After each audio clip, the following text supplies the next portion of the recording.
Hello প্রিয় দর্শক, Ratna's kitchen and ক্রাফটে সবাইকে স্বাগতম আজকের রেসিপিটি দেখার জন্য।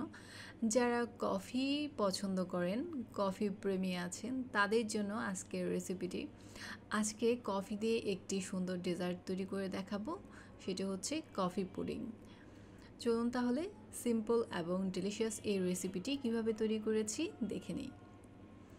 এখানে আমি 1/2 লিটার পরিমাণ তরল দুধ জাল করে ফুটিয়ে নিয়েছি। এই পর্যায়ে এখানে আমি স্বাদ অনুযায়ী চিনি অ্যাড করে দিব। 1/2 লিটারের জন্য আমি এখানে 1/4 কাপ পরিমাণ চিনি অ্যাড করেছি। এরপরে দিয়ে দিব 1.5 চা চামচ পরিমাণ ব্ল্যাক কফি।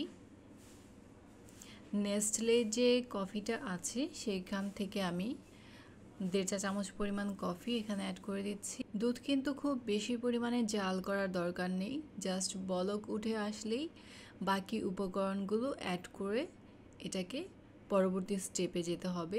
যেমন কফিটা মিক্স করে নিতে হবে ভালোভাবে, সুগারটা মিক্স করে নিতে হবে এবং আগার আগার পাউডার অথবা জেলাটিন যে কোনো একটা মিক্স করলেই হবে। আমি আজকে এখানে আগার আগার পাউডারটাই ইউজ করব। তো সুগার আর কফি পাউডারটাকে আমি খুব ভালোভাবে মিক্স করে নিচ্ছি। এরপরে আমি আগার আগার পাউডার অ্যাড করব। আগার আগার পাউডারটাও আমি এখানে 1/2 লিটার দুধের জন্য 1.5 চা চামচ পরিমাণ নিয়েছি। আর আগার আগার পাউডারটা এখানে দেখতেই পাচ্ছেন আমি কিছুটা পানির সাথে, নর্মাল পানির সাথে এটাকে ব্লুম করে নিয়েছি। মানে 5 মিনিটের মতো এটা আমি নর্মাল পানিতে ভিজিয়ে রেখেছিলাম। এরপর এটাকে আমি এখানে কফির সাথে বা মিল্কের সাথে মিক্স করে নিচ্ছি।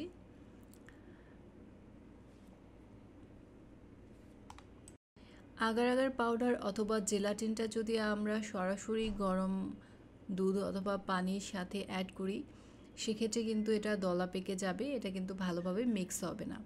এর জন্য আগেই যদি আমরা একটু নর্মাল পানির সাথে এটা ভালোভাবে মিক্স করে নিয়ে বা ভিজিয়ে রেখে সেটাকে অ্যাড করি তখন সুন্দরভাবে সেটা মিক্স হয়ে যাবে। এরপর সবগুলো উপকরণ ভালোভাবে মিক্স করে নেওয়া হয়ে গেলে এটা আমি দেখতে পাচ্ছেন একটা মোল্ডের মধ্যে নিয়েছি এবং মোল্ডে নিয়ে এটাকে আমি নর্মাল ফ্রিজে রেখেছিলাম 30 মিনিটের মতো। এরপরে ফ্রিজ থেকে আমি এটাকে বের করে নিয়েছি।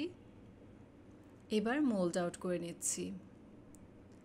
মোল্ড আউট করার জন্য এভাবে চারপাশ থেকে একটু যদি নাইফ অথবা স্প্যাচুলার সাহায্যে ছাড়িয়ে নিই সেক্ষেত্রে কিন্তু আমরা এটাকে সহজেই মোল্ড আউট করতে পারবো। পুডিংটা মোল্ড আউট করে নেওয়ার পর এটাকে আমি একটা নাইফ দিয়ে স্লাইস করে নিচ্ছি এবং স্লাইস করে নেওয়া হয়ে গেলে এর উপরে কিছুটা ব্ল্যাক কফি পাউডার আমি উপর থেকে ছড়িয়ে দেব। এতে করে কফির আরেকটা ইনস্ট্যান্ট ফ্লেভার অ্যাড হবে আর খেতেও কিন্তু ভালো লাগবে। আপনারা চাইলে কিন্তু এই পুডিংটা ছোট ছোট পাত্রেও তৈরি করতে পারবেন। তো প্রিয় দর্শক দেখতেই পাচ্ছেন এরই মাঝে কিন্তু তৈরি হয়ে গেছে আজকের ঠান্ডা ঠান্ডা কফি পুডিং। এই গরম ওয়েদারের মধ্যে এরকম ঠান্ডা ঠান্ডা একটি কফি পুডিং কিন্তু বেশ প্রশান্তিদায়ক। আর এটা বানানো দেখতে পাচ্ছেন খুবই কম উপকরণ দিয়ে এবং সহজেই তৈরি করে নিতে পারবেন। তো আজকের মতো এখানেই বিদায় নিচ্ছি। ভালো থাকবেন সবাই। আল্লাহ হাফিজ।